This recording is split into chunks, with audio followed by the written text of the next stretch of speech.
everybody, and welcome back to another episode of RoboReplay. Today, we're going to be taking a look at some viewer matches, as well as a match that I didn't get the chance to review since it evented on Monday, but it's a Sacramento Regional, and 254 and 1678 were playing in it, so I really wanted to break it down. So we're putting that one in here, as well as some viewer matches that you guys recommended, and I'll be taking a look at them and seeing what information we can get from them. Let's get into it. First off, we just have this 254 1678 match here, where they scored the highest that they scored in all of playoffs. And I just wanted to break down how they did it, right? So 1678 here has a ground intake, and then we also see that 254 has a ground intake over there. And one of the biggest things that I've noticed that all these Cali teams were at the top level, right? 1678, 254, 1323, 604, all of these teams have one thing in common, which is like what they love to do is they love to get rid of the algae first. They love to do an L4 cycle, and then they love to get rid of the algae first. And keep that in mind because later in this episode, we'll be going over how you can exploit algae in the barge from the other alliance to maybe get yourself an edge and potentially even win you the match because of it. So as we'll keep going here, we'll see that their autos and teleop strategy relatively remains the same, right? You want to fill up the L4s first, and then we'll go for the L3s and L2s instead of the Madtown of strategy of go for the L4s, pick up the algae, then go for the L2s because we think we're going to clear the whole reef. And something else to note here is that 7137 in their highest scoring matches actually also playing a little bit of teleop, right? They're clearing out the barge a little bit, or rather the reef of algae a little bit. And on the blue line side, we have world champs Team Scream as well as 6071 and 2204, and they're also doing a triple offense strategy, except they're having 4522 do some algae cycles when they can to clear up space, and then they're also going for the do the whole of whatever L4s you can see, and I'm assuming they split the reef into sections because what it looks like to me is they're like doing what's in front of them and what's easiest to them, which does make sense. Something I do want to notice here, right, is that on the red side of the field, what happens is sometimes is that 254, since it is their first event, right, they do have some struggles with getting themselves like up to pace of 1678 cycle-wise. So as you can see here, 1678 has cleared most of their side. So something that 1678 does, right, is even though it's not your side, right, this is supposed to be 254 side plus 7137 doing a little processor here, and this is supposed to be 1678 side. Something that they do, right, that is I think is really great, and I think you should be doing for your alliance mates as well, even if you're not 1678 and you're not able to complete all the reef, is help out your partners on the other side, right? Just because you said you're on one side doesn't mean you have to stay there. And 1678 does this perfectly, right? They're going over, and they're going to help clear out these L3s that 254 is left, take off some algae. Right now, they're going to take off some algae so that 254 is able to score in those L3s. And something that I've noticed from 254 specifically that I just really want to point out for people in general, because 254 isn't perfect, right? This is their first comp. I'm sure they will improve throughout the season with their driver skill, but something that they do whenever they go for L4s, their elevator does tend to be a little bit higher when they're coming out. So let's look at 254. As soon as they score the coral, right, they're going up, and they go in, and then they do this thing, right? Here it's not as visible because they were pretty smooth with coming out, but sometimes, something I've seen a lot with a bunch of drive teams, not even 254, right? 254 is one of the best teams in the world, and even they're doing it, so it's something that everyone can learn from. And something that these drive teams are doing is they're having their elevator extended here, and they're trying to rush off to the coral station. And what I've seen happen is people start rocking, right? Like all of your weight is up at the height of your max height that your robot can be, and you're trying to run back before waiting for that elevator to come down. Just, if you're a driver, just give it that half a second. One of the best things I've learned from doing drive team and the best mantras that I've learned is slow is smooth and smooth is fast. So if you're able to just wait that extra beat, right, let the elevator come down, and then go rip yourself over to the coral station, that will save you so much more time than having to wait for your robot to stop rocking so you don't scare yourself into it falling over because your elevator's all the way up here, and then you start tilting backwards because you are ripping over too fast, right? So that's just something I noticed in general that everyone can learn from. And I just want to skip towards the end here, right? We're seeing that these Cali teams really, both of them actually in Sacramento, love scoring in the barge, right? And something that you can do to exploit this, that we'll talk about later with the processor teams, is that when everyone is scoring in the barge, the processor shot becomes deceptively hard. And we'll see that later in other matches. But in this case, right, this is a pretty close match, right? Triple offense did almost work here. If there were a little bit more algae that got scored, right? Maybe some climbs that got hit, it could have been winnable, right? This was only down. They were only down 10 points at the end of it ended up being a 20-point match, but it was a pretty close match and very valiant effort from Alliance 5. And I think that one of the only ways that you're going to end up seeing triple offense really working is doing what Team Scream was doing this entire match, which was playing the algae and putting yourself into a zone where you're not getting affected by your teammates and you're not having collisions with each other, because I just think triple coral just doesn't work with the pathing. There's not enough space. As soon as you put a defender robot there, life just becomes horrible on that side. All right, now let's jump over to another example of defense that we saw from one of the best teams of the world, actually, Teams 27. So, in the St. Louis Regional, we saw Team 27 in 1706 and 1329, who ended up completely sweeping this entire event after this match was done, right? Because what they ended up happening in this upper bracket match is they ended up losing because Team 27 ended up breaking down. And while that is unfortunate, Team 27 did do some amazing form of defense that I think was really interesting and noteworthy. And even though they did end up losing, they did end up sweeping the entire match by like a gap of 80 points in their finals 2 match of a point difference. So suffice to say, they are really good at coral scoring. But what I want to point out here is when they break, their scoring and defense on the scoring is really good, even against the Alliance 2, who did end up being this match. So first thing 27 does, right, they do have a very strong drivetrain, and they're confident in their driver's abilities. And so one thing that I haven't seen many people do on defense is play the robot, because most people are playing the coral station instead of playing a robot, which makes sense. It's just a hard thing to do, is play open field defense. So 27 decides we're going to play the robot instead of the coral station. So what they do is they aren't afraid to let themselves get in the reef zone, which I absolutely love. I have not seen nearly enough teams exploit the fact that you can be in the reef zone while an opponent robot cannot be, and use that to their advantage. And honestly, this right now constitutes as a pin. Right, this is a pin on 27 by 9401, and if a ref was looking at this and like trying to call it like absolutely correctly, they could be calling pin count on 9401 for doing this. So, as we can see here, right, 27, beautiful driving as well, right? Like as soon as they realize that they don't have the leverage here, which let's go back to that frame before. So we can see what 27 is trying to do is they're trying to block them off here, and then what they're going to do is they're going to escape this way.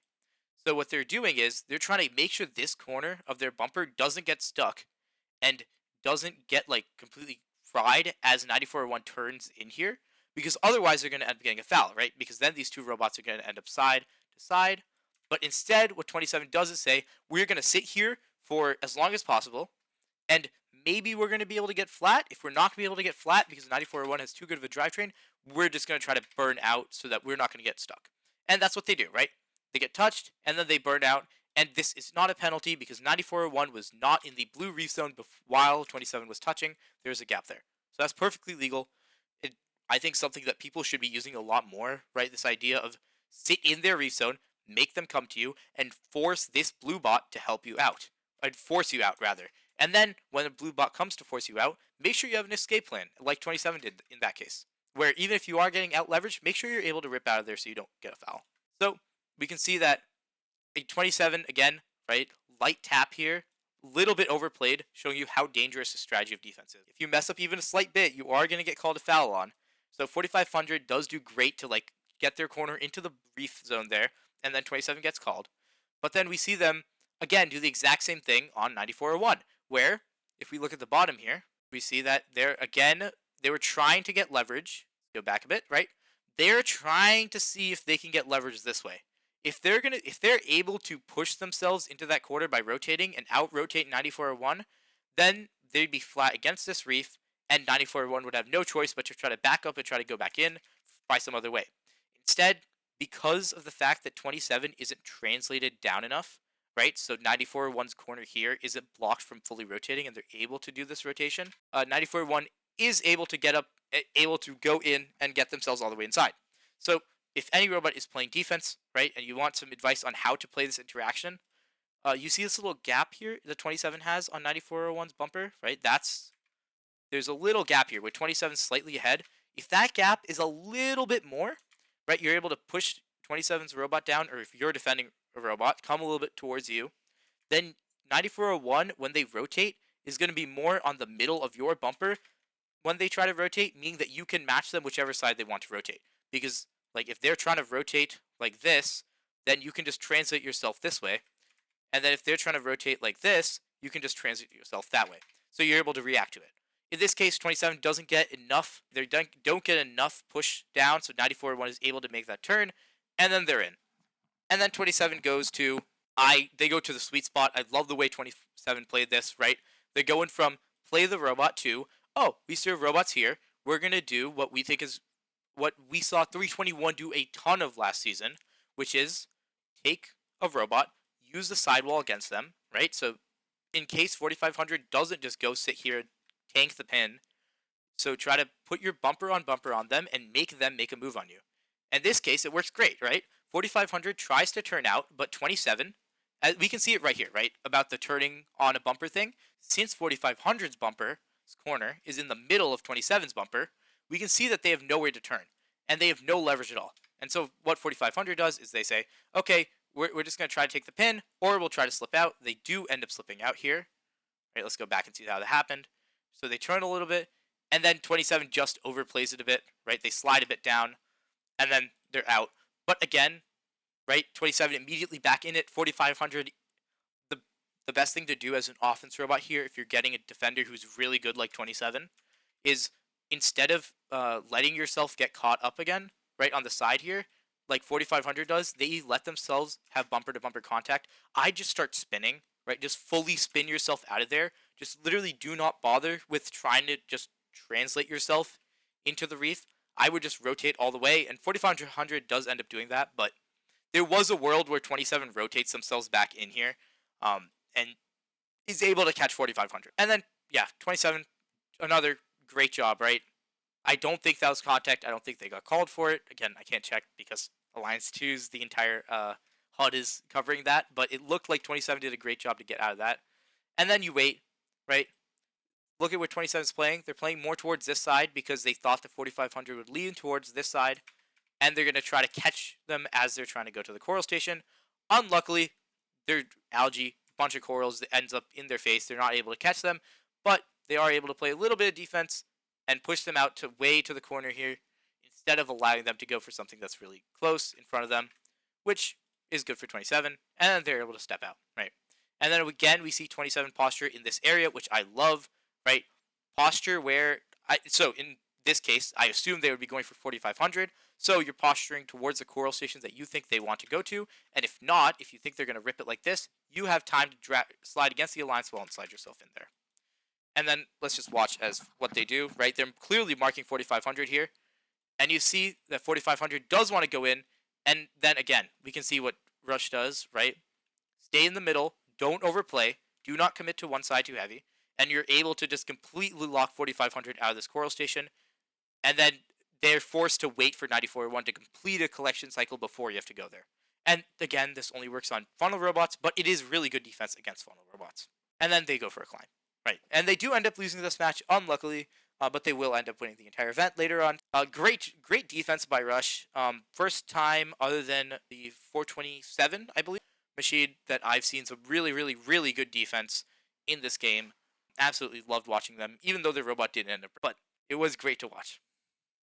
Now, let's move on to some processor strats that I think could be really good for alliances coming up if your event happens to have a alliance, one who is doing a ton of algae in the barge. So, here we are at the Belleville match in Michigan, the match 11 upper bracket, Alliance 1 versus Alliance 3, and we're just going to see how Processor ends up almost winning this alliance the game. So, starting off here, first thing you want to notice is that this robot here we'll be looking at a lot, right? 65, 66. Let's look at him in the corner. This robot does so much work, right? First thing they do, as a processor robot, if you have a processor robot on your alliance, then first thing you want them to do, I love this, they're ripping over here, they're stealing one of the algae on the lollipops, or I like to call the coral algae placements lollipops. First thing they do, rip over there, steal one, right? And it's perfect. Deny some algae from your opponent. And then they're able to put it into the processor, and then we go along. And I just want to point out, right, 66 is doing some processor on the red side, but the way that 6566 does this and the amount that they're doing is incredible, right? And we'll see this towards the end of this match, right? So, what Alliance 1 is doing is when they're cleaning up the barge, right? They're not doing this to as much of an extent as California is. So, this isn't going to be as valuable. But what they do is Alliance 1 is putting algae in the barge. Alliance 3 is putting algae in the processor, which causes this human player to throw algae in the barge. When there are two algae next to each other in the barge, unless you have a really good toss that's like pretty soft, there's like a technique that you might have to do, then it's really likely that it bounces out at the end. And we'll see that, right? So first off, like even this easy shot, right? Human player underestimates it, unlucky, it bounces out. So what does that mean? That means that every single bounce out is +4 for your blue alliance, right? +4 points of what you expected, because it's 6 instead of 6 and then they get back 4. So it's +4 points. And then you also get the algae back to score in the processor again. So essentially, if you're scoring that again, you've essentially given yourself 6 points for one algae. So this strat can be a little bit disgusting, right? We see so much algae on this side of the field that just gets cleaned up by 6566. And even with 6566 cleaning up as much algae as they did, they do have some mishaps here with algae, which I think that they could have completely destroyed this alliance with just algae. I mean, like, we'll see. Let's see the process fill up, right? We'll see it fill up more and more. And again, another algae, right?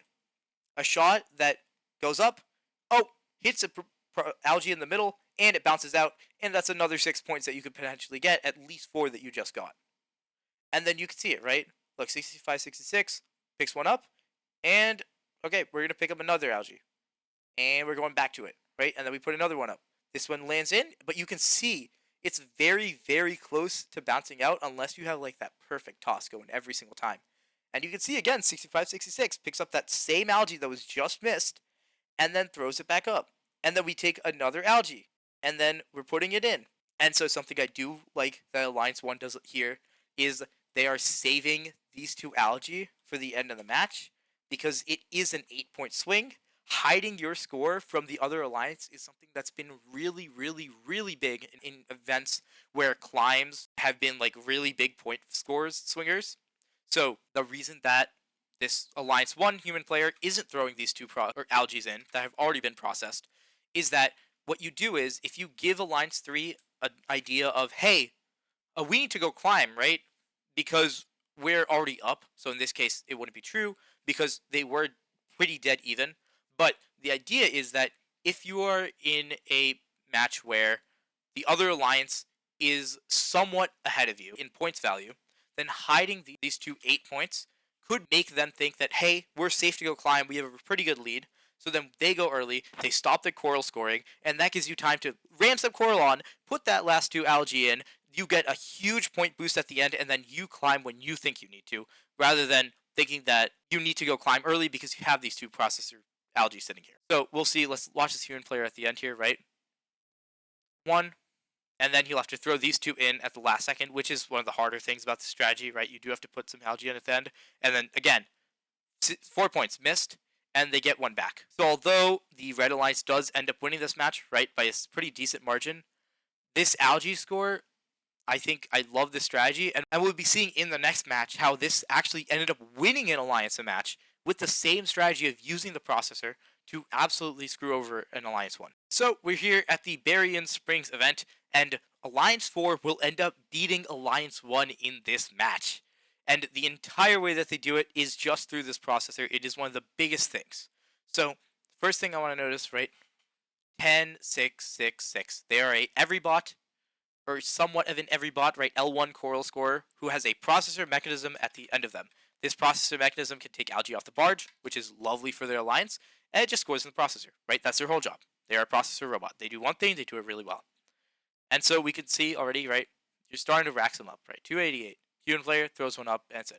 They're not doing the whole gimmick of, we're going to store some algae up in here, because we think that we don't really need to force Alliance 4 to climb early, because we think we have this in the bag. Our estimate of scoring is a lot higher than them, so we think we'll be fine. And so one of the biggest things here, right, 10-6-6-6 does end up messing up some of their processor cycles, right? These cycles could be a lot cleaner, but I mean already, look, you already see one algae missed. These processors, these algae shots into the barge by this human player, like this is a somewhat hard shot to hit, right? They are pretty bouncy, and then once you start hitting them on those algae, they do start to bounce out a bit. So we'll see here, right? Once you start to fill up this barge, we'll see here that, right? So now we have all these filled, and so the human player can't do the normal shot anymore because otherwise it bounces out. Again, there's a technique to this. So once all of the algae in here are filled, what you have to end up doing is throwing it pretty soft. And throwing it soft means that there's a pretty decent chance that it'll hit this pole and it'll just go bouncing out. And then you get that same thing if you could get a +6 points on a processor algae every single time. And we can see that this human player misses it once here. But this could be something crazy to do against California teams who have decided that taking algae off the barge instantly is a great way to nullify defense, right? So if they're thinking they want to fill their barge for you and get this 1, 2, 3, 4, 5, 6 algae, right? They want to get, so the gimmick here is that you want to get 6 algae in the barge, right? Before you start putting processor in to maximize your potential scoring. Because at 6 algae in the barge, you have to do the special toss to put it in the side here and make it nestle. Guess how many algae there is in the reef? It's 6. There's 6 algae in the reef that these top teams are scoring in the barge for you. They're already putting it up to that limit. So if you're putting it in the processor and you need an advantage over an Alliance 1, then waiting for them to do that and playing some defense beforehand, maybe steal some algae, put it on your side of the reef, make it ready to score, and once they put them in, then you start ripping them. And again, you see how close that one was to rolling out? Like, these are not easy shots by any means. And then, I mean, this is just a lot of algae scoring, right? And even in this match alone, one algae here, right? If that algae wasn't there or wasn't scored by the Red Alliance, that was not bouncing out. But because it was and the barge is filled, another algae gets bounced out and thrown onto the field. Another 6 points, or rather 4-point swing for the Blue Alliance, which this algae score is such a heavy contributor into why they won this match, and the processor scoring in general is such a huge contributor into why they won this match. And I do want to point out here that the Red Alliance also has a processor robot. The reason that it's not as effective and you haven't seen nearly as many bounce outs is because the Blue Alliance is not putting their algae into the barge because they have a processor robot to do that. And because the Red Alliance was putting some of their processor into some of their algae into the barge before, and because the Red Alliance was also doing a bit of like giving the algae over to Blue, right? There was a decent amount of algae that was just on Blue's side that 10-6-6 was able to just pick up and score. This meant that the chance that the blue human player was going to miss was way less than the red human player, right? And again, another miss, right? Because, and then here, at the end of the match, another miss at the end there. And it's just like, if the barge is filled, this is such a hard shot to make. Especially when you have like, I mean, if we go back to those last 2 shots that the human player had to throw up, I just feel bad for him at this point, right? Like, you have, looking at it, he looks down at 4 seconds. He has 4 seconds to pick up this algae, throw it in the barge, pick up the next algae, throw it in the barge, while there are 2 algae here, a row of algae down here, and algae here that all want to knock it out, as well as the beams at the side. And like, again, you like, if you're not paying attention, like completely locked into the processor, or you're doing hand signals for your alliance partners on the cage for the climb, then this is something huge that you can miss. And I mean, you see it here, right? Like, he's not doing a soft toss because he just needs to get these out before time expires, and they both hit the same place and just bounce out. And then at the end of this match, let's check it out. The biggest thing here is they lost in coral scoring. Alliance 2 was outscored by 10 points in coral. The reason they won was because of the 40-point gap in algae. And even their barge score, they did not hit a single climb. They won this match against Alliance 1 without a single climb because they had a 40-point gap in the barge score, all because Alliance 1 was putting some algae into their own barge, and 10-6-6-6 was just ripping processor cycles all day long. It was beautiful to watch. And so, final thing I want to say about processor cycles is it looks to me that it'll be like this. If the x-axis is time here, the y-axis is points, then what normally should happen in the algae is that you have like a pretty decent, right? You're normally only getting 2 points. Human players making it, and then it'll go up, and it'll go up and up and up and up, right? And this is the point at which, right? This is like the 6 algae point, right? As soon as you hit 6 algae in the barge, I think that this amount, the percentage that you're gonna get points, more and more point values from it, from the 6 and from algae bouncing out from a human player, gets way higher at 6 algae. So if you let those Cali teams, let them make up this for you, potentially even be like a, you could see people stealing algae, the 3 lollipop algae on the ground from other alliances and saying, let's take those, bring it to our side. We're not going to put it in the processor yet. We're going to let it sit here, and then when they put in the 6 algae, we're going to start ripping all these process cycles through, and instead of having to deal with all this time where the processor scoring wasn't worth it compared to the barge, you only have to look at the time where it now gets really, really hard for the human player, and it only goes up. The more processor cycles that you do with 6 algae in the barge, it only gets harder and harder and harder for their human player to make that shot consistently. And every single time they miss that shot, that's another cycle that you can do as a processor bot.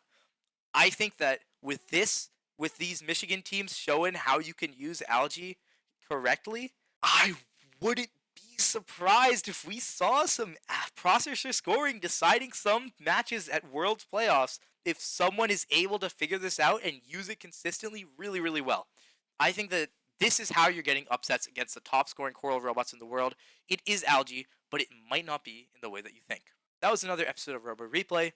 Thank you for watching. I'll be checking out week 4 next week. Please watch those matches. Let me know what you're checking out. I will be at the WPI event next week, helping out a team. So if you're there, please come say hi. I'll have a pin on.